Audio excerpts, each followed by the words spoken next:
Microservices anti-patterns. Yes, you read it correctly. The topic for this video is microservices anti-patterns. So what is this all about? So we have learned a lot about microservices architecture, and into that I have explained you lots of microservices patterns, and this is the page for that. So you can see there are many videos around microservices patterns, microservices architecture, but this keyword about anti-patterns, we did not use it anywhere throughout the series. Even I don't remember this keyword. Indirectly we used this one throughout learning this one.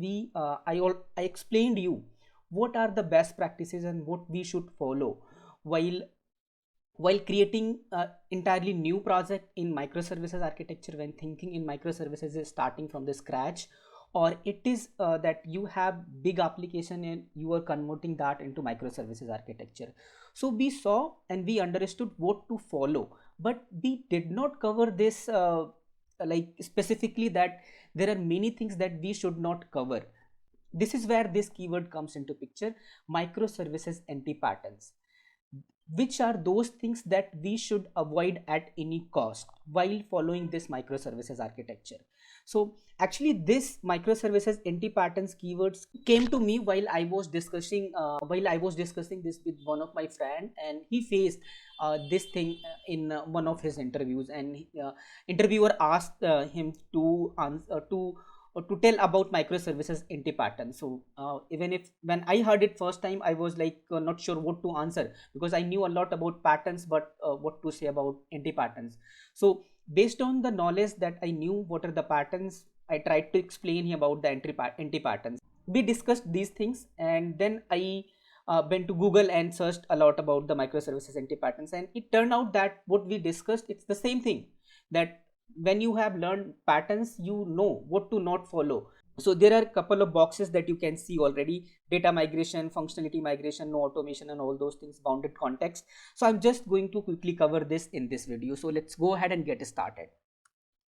So anti-patterns first point is first anti-patterns come here is using microservices as others are using it. So suppose you are in a company or your friend is in a company. So if you go back 10 years back, so everyone using monolithic application, and after a time your friend's company started exploring microservices, and they are using microservices, but your company has not started exploring that microservices architecture, but you thought that your friend's company is using it, so I should also use it. So their company started it from scratch, and they understood the business and they understood the need of the microservices. But so that is feasible for them, and they understood and they followed all the best practices. But what happens with you, that you thought to use it because your friend's company is using it, so you are not considering all the patterns, all the requirements, and all the intricacies about that one. Actual requirement of the business is important here, so you are not considering that one, but just using it because others are using it. So this is the main anti patterns, that is I have put it at the first point. So you have to give it time before implementing it. That's the point. Understand the correct architecture and understood this properly, that whether it is a need of the business or not, and have detailed plan about design, code, deployment. So when you are learning the microservices architecture, so you have any big monolithic application here, so you are going to divide it into small pieces. So it gives you some facility which is adding value to the customers by doing multiple deployments, adding new features quickly, response time, and all those things, like, right? But they are coming with one extra cost at the technical team, development team, which is developing that system. So that's be taken into consideration, and these things should be documented properly. And design phase, code phase, deployment phase, monitoring phase, every phase plan should be very clear, so that you not fail in microservices architecture drastically. Because to the consumer, to the user, it doesn't matter whether your application is in monolithic architecture or microservices architecture. They just want the response. They just want to see the stuffs on the screen what they want. So for example, if I'm using Amazon or I'm streaming Netflix, so do I think about the internal architecture about that one as a end user? No, never. I do not think about that. It's the headache of their technical team and all those things who are responsible for that development. So that is why it is important to give the time and come up with a plan for everything. And by this last point comes here, that choosing the right architecture is very important, as it is going to stick throughout the product development. So whatever you choose, it is going to be the soul of your product. Everything is going to be around that product. So if it is a monolithic, it is a microservice architecture. Even if it is a microservices architecture, how many microservices and all those things, that should be planned, documented properly. Next, anti-patterns come here. Data migration along with the functionality. When we have any monolithic application, any big application here, so we have here business logic, right? And we also have here one big database, only one big database which is connected with this source code here and taking care of all the things. So when we are decomposing this, what constitutes an application? So these two things, monolithic source code and this database, both together forming an application. So when we are converting that into microservices architecture, so it is a best practice to take one thing at a time. So first separate the functionality, whatever source code, business logic we have. When that is migrated to a separate service properly, then you think about the database. So it is not that you just ignore that database part while writing the business logic, but when actually developing a microservice, you think about database, that how you are going to migrate that one, but do not create that separate database at the same time. First separate the business logic. So if it is a microservice, if you are going to convert it into 3 parts here, so still you connect it to this main database, all right? And when this is completely in production, then you migrate that database part. So you should proceed in phases, so that if there is any problem, you roll back quickly to the previous state. So this is the point about data migration along with the functionality. So this is what functionality first and data last. So data migration should be at the last point. Next one is timeout while communicating with other services. So if we have S1, we have S2, we have S3, we have S4, these are services. So we have converted our application into microservices architecture. So these are communicating with each other to complete the functionality, to serve the purpose of the end user, all right? So what happens sometimes, because it is all the calls are in the network now, so it is the there are many factors that contributes to the latency, that how much time it is taking to, maybe there is some time that's S3 sometime taking some time, there is some exception, or S3 is calling S4 and there is some network issue here, that is why it is failing. So what happens when we have not configured any timeout here, then it is going to wait here indefinitely. So that is going to be very bad user experience, and that is why we came up with the timeout concept. So for example, we have mentioned that there is 1 minute timeout, which is a lot, but just for example, take that 1 minute is the timeout, and there has happened with some problem with this connectivity with S3 and S4, and this problem is permanent. So for example, say there are 100 calls coming per minute to this S1 to S3. So now all the 100 calls are going to wait for 1 minute, because you have configured that time 1 minute. So here is the problem. So you have configured the timeout there, you know that there is all the calls are going to fail, still it is going to wait for that 1 minute. So how to avoid this problem? So I hope you have guessed this, how to resolve this and how to not follow this timeout approach. So use circuit breaker. I already have one dedicated video, lots of dedicated video about circuit breaker. So one of the best facility that circuit breaker gives you, that you can configure that if 3 calls to this S3 are failing, then open this circuit, just close this one. In circuit breaker terms, we say that open this one. So when this circuit is open, no calls are going to S1 to S3.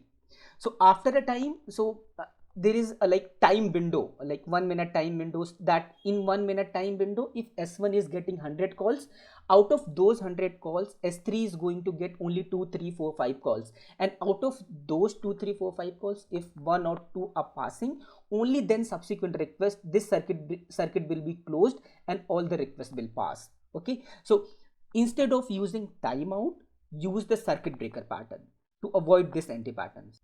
And next, using synchronous communication everywhere. So this is see, we have S1, S2, S3 and S4, same services, and these are communicating. And see, the purpose of S2 service is to notify the user, okay, and the purpose of S4 is to store the database, whatever interaction user is doing with the web service and whatever application we have. And the functionality that we have S2, so if S1 request is coming here, S1 is communicating with this one and with this one as well, with this one as well. Okay, so the actual response that we are sending to the client here, it is coming from the S1 and S3, but not S2, S4. S2 is just going to store some database, it is going to trigger some other service, and S4 is going to store the data in database, but it is not part of the response that we are preparing. Still, we are using the synchronous communication. Synchronous communication means if S1 has called S2, it is going to wait until the functionality is complete here. Okay, so now see the problem here. S2 is not forming the part of the response to the user. S4 is also not part of the response, but still we are waiting for the response from here to complete its functionality. So how we can avoid it? So we can come up with something that we can pass a command to this one and just return it, and no matter what it is completed or not, it doesn't matter. So we can just trigger a command and do this properly, and if there is any failure or something, log that into the logger and log that in database, and I'll take care of that later. But as it is not, this functionality is not part of the actual response, so I'll just pass a command and you do it your own. I'm not going to wait for your response and whether you completed it or not. So this is what asynchronous communication is. So wherever possible, use asynchronous communication. Okay, so this is where, so make use of both synchronous and asynchronous communication. So when we talk about asynchronous communication, message based communication comes into picture. This is the one other term that we use for asynchronous communication. Okay, it saves us time and reduce the latency to form the response for the user. Okay, so I hope it makes sense now. Coming to the next one, not following the bounded context approach. So this is the problem when we are converting our big monolithic application into microservices architecture. So how big our microservice should be, how small it should be, that boundary should be there. Okay, analyzing the scope and functionality properly. So let's take an example here. Say there is a requirement that we have requirement to add a customer, update a customer, get customer. Then we have functionality to notify the customer about user creation, password change and all those things. And if user is doing some comment and all those things, so we are going to record those comments as well, and we are retrieving that comments. So these are 6 functionalities that we have to create. So how many microservices should it should be? So if you see, it is a add. So if you see the CRUD operation, create, read, update, delete. So it is a create, update, it is a update, and get customer, it is a read. Okay, so it is part of the CRUD operation. So this is going to form a single microservice. This is going to be a single microservice. Notifying customer is going to have a logic specific to that one. So if you are going to notify the customer through mail, through SMS, that specific logic is going to contain in the notify customer. So it is going to be in the M2. And recording the customer information, it is just kind of data storage part that you are storing for the specific customer comments and retrieving that one. So that must come under M3. So this is the one way that you can decide how many microservices it should be. So when recording the customer comments and all those things, you are going to get the information about, you want to get the customer information, you should call this M1 service. to get the, so this M1 service should be source of truth for every customer. Okay, so notifying customer, this service, and other informations, other functionalities, M3 is going to take care. So this is how it should be divided. And apart from this, if there is any new feature coming or any new thing, if you have proper boundary how many things we are going to include in this M3, you add that one. Otherwise, do not hesitate to create a new service here. So there should be a proper balance. And this is also important. Now you know the API gateway, service registry, and discovery. You know the benefits of the API gateway and all those. If you have started using microservices architecture, so in 1 year, 2 year, or 10 year, you are going to have lots of microservices. And if you are not using the tools, proper architecture from the starting, like API gateway to communicate, service registry and discovery to register the discoveries. So these are the things that can have a common logic which you are putting in each microservice, like security, logging, circuit breaker part, that can be added in the API gateway itself, and all other services can make use of that one. So one service is going to help others a lot. So it is important to use these one. So whatever concepts, architectures are there, get proper understanding about that one. Because once you have lots of services, then that is in production, and then doing the changes and integrating new stuffs is a bit difficult to do, and that comes at a cost of compromise in the user behavior. Next is avoiding versioning in microservices. So whenever you are creating the endpoints in your service, try to name that one starting with the version 1, version 2. So if we have version 1, add customer, like if we are not using versioning, and if you are going to add new functionality under add customer, so that is going to hamper. So right, so if you have versioning, you can just communicate that use the new version here, so and copy this version here and put the new changes, new functionalities here. And if there is any problem in the V2, just roll back to the V1, add customer. If you are not using versioning, then otherwise you are going to make the changes in the same endpoint. So reverting and going to the previous state is going to be difficult in this state. Next point is manual management of configuration. There are lots of configuration like database passwords, URLs, third-party URLs, and lots of things. So manually managing these configuration for 1 or 2 services or a monolithic application may be easy, but when you have tens of hundreds of services, this is going to be nightmare. So think about automating the configuration and using DevOps principle, CI/CD, and all those things from the scratch, like from the day when you started thinking microservices. And serving many clients from single production service. So there are when we have APIs which are serving many clients out there. So if it is a M1 service here, and there are clients C1, C2, C3, and this is serving the purpose of this one. So if there is only one microservice which is serving the need of all these clients, so there may be custom requirement from this client 2, which you have to make changes in this one M1 itself, and that may hamper the you will try to not hamper with this C1 and C3, but still it's a human tendency, you cannot avoid errors. So even if they have not requested any change, unnecessarily you are going to redeploy and all those things, and that is going to hamper C1 and C3 itself. So think about serving each client with a separate service. So you have code base it's same, but that deployment thing that you are going to do, it should be separate for each client, right? And the final points are here, like not taking automation seriously. So when you are writing the microservices architecture, when you have like mess of microservices, lots of services, you are adding new features, so manually doing those testing, because that testing is going to be unit testing, integration testing. How many testing are there in this step? Manually doing those things is very difficult, and there are tools, there are technologies, easy technologies that you can use to automate these things. So take benefit of that one and think automation as much as you can do in your microservices. All right. And not having proper documentation is also problematic. Prepare proper documentation for each and every API and keep it updated.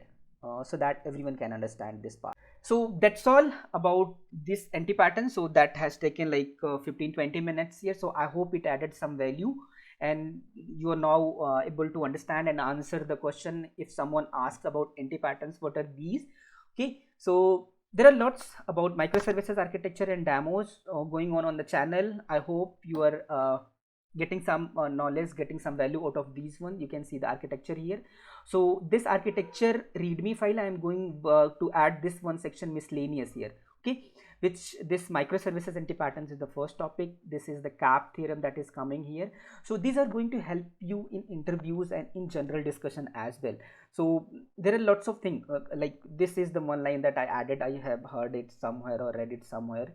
Okay, learning is not the destination. Like you are going to learn microservices, there are not definite courses like you complete those 2-3 courses, that's complete, because after time it is going to change. If you are not going to learn new things, so that is static, right? So you are going to stuck around those one. There are new things coming in software industry on daily basis, so you have to keep yourself updated. So follow a blog, follow YouTube channels and all those things, and keep yourself updated.